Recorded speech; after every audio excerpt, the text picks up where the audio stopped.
সর্বশেষ যে লোকটা জান্নাতে যাবে তাকে আল্লাহ তাআলা জাহান্নামের আগুনে পোড়াতে পোড়াতে ছাই বানিয়ে ফেলবে। আল্লাহ বলবেন, জিব্রাইল যাও একটু দেখো একটা মাত্র সেজদা দিয়েছে আমাকে, এরকম কাউরে পাওয়া যায় কিনা। খুঁজে খুঁজে কাউরে পাবে না। আল্লাহ বলেন আবার দেখো, খুঁজে খুঁজে একজনকে পাবে, সামান্য ইমানের ছিটে ফোঁটা তার অন্তরে ছিল।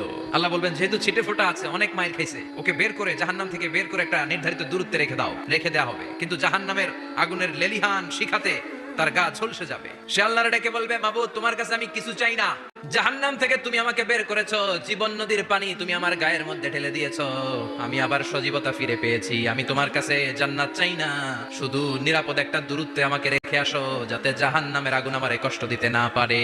আল্লাহ জিব্রাইলকে বলবেন, যাও এমন দূরত্বে রাখো যাতে জাহান্নামের আগুন ওরে কষ্ট না দেয়। রেখে আসা হবে। অনেকদিন সে ওখানে আনন্দে থাকবে, আল্লাহ শুকরিয়া করবে। সে মনে মনে বলবে, বেঁচে গিয়েছি আমি। অনেকদিন থাকার পরে মনে মনে ভাববে, বাইসা তো গেছি, কিন্তু নতুন করে একটু ট্রাই করে দেখি। আল্লাহ আগেই বলে রাখে, আমি কিন্তু জান্নাতে যেতে চাই না। আল্লাহ বলবেন, কি চাও?